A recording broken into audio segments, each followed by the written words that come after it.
না, পুলিশের হাতে দায়িত্ব দিতে একটা ছিচকে মস্তানকে ধরতে 57 দিন লাগলো। তাহলে যারা বড় বড় ঘুরে বেড়াচ্ছে রাঘব বোয়াল, তাদেরকে পুলিশ তো কোনোদিন ধরবে না। নেতারা বলছিলেন 1 সপ্তাহ 2 সপ্তাহ, আমি জানি না পুলিশ প্রশাসন তারা কি করছে। পার্টির স্পোক্সম্যান, পার্টির নেতারা ঠিক করে দিচ্ছেন কাকে কবে ধরা হবে। যাই হোক, ধরা পড়েছে। ওখানকার মানুষ নিরন্তর প্রয়াস করেছেন, লড়াই করেছেন যে এই ধরনের ক্রিমিনালদের ধরা হোক। ধরা পড়েছে, সাধারণ মানুষের দাবি কমপক্ষে মেনেছে পুলিশ। শুভেন্দু অধিকারী কালকে সকাল 9:40 টুইট করে বলেছিলেন যে আগের দিন রাত 12টা থেকে শেখ শাহজাহান পুলিশের কাছে ভিআইপি ট্রিটমেন্টে আছে। তার উত্তরে অর্জুন সিং একটা পাল্টা টুইট করেন যে যদি শুভেন্দু অধিকারীর কাছে এত কনফার্ম খবর থাকে তিনি টুইট না করে পুলিশকে জানাতে পারতেন। তারপরেই কিন্তু দেখা গেল যে যে টাইমিংটা শুভেন্দু অধিকারী অ্যাপ্রক্স করেছিলেন সেটা কিন্তু ম্যাচ করে গেল। না, শুভেন্দু তো বলে দিয়েছেন খবর ছিল, কিন্তু এটা সবাই জানে। আর এই চাপের জন্য হয়তো পুলিশ বাধ্য হয়েছে তাকে অ্যারেস্ট করতে। চারদিক থেকে চাপ, আর সর্বভারতীয় চাপ। সারা দেশ জুড়ে ন্যাশনাল চ্যানেলে নিয়ে ডিবেট হচ্ছে আলাদা। পশ্চিমবঙ্গ, সন্দেশখালী, শাহজাহান আর মমতা ব্যানার্জি, এটা হচ্ছে আজকাল ইকুয়েশন এখানকার। সেই জন্য সবাই জানতাম আমরা ওখানেই আছে, পুলিশ ইচ্ছা করে ধরছে না। কোর্টের কানমূলা খেয়ে এখন বাধ্য হয়েছে ধরতে।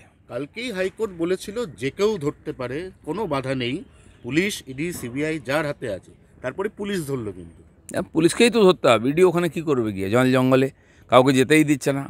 আর ইডির লোকেদের পক্ষে ওখানে গিয়ে পৌঁছে কিছু করা মুশকিল আছে। আমরাও বলছিলাম এটা পুলিশের হাতে ছিল, পুলিশই ধরেছে। রাজ্যপাল 72 ঘন্টার সময়সীমা বেঁধে দিয়েছিলেন, যেটা আজকে শেষ হচ্ছে। কুণাল ঘোষ 7 দিনের সময়সীমা বেঁধে দিয়েছিলেন, তার আজকে 3য় দিন চলছে। তাহলে কি সবটাই সেট করা ছিল?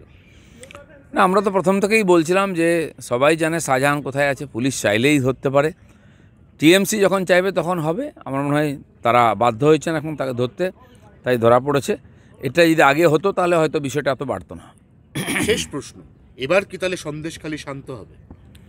সেটা তো ওখানকার লোকেরা ঠিক করবেন। যাদের জমি বাড়ি নিয়ে নিচ্ছে সেটা তো ফেরত চাই।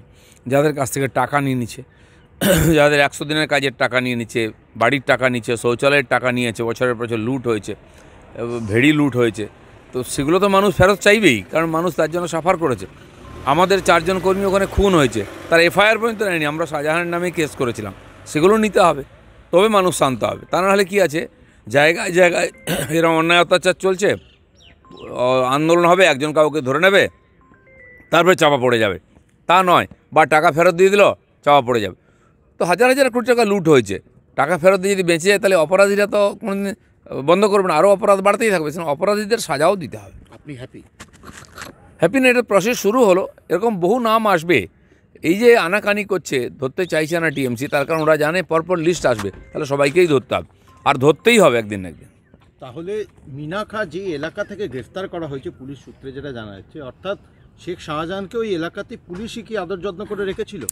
দেখুন, বাকিদের জন্য ওখানে যাওয়া আসা বন্ধ, কিন্তু সন্দেশখালী থেকে মিনাখাতে কী করে এলো শাহজাহান? তো পুলিশের সমস্ত জানা ছিল, আর পুলিশ না জানলে আসতেও পারে না, পুলিশ ধরতেও পারে না। ওকে দাদা, থ্যাংক ইউ।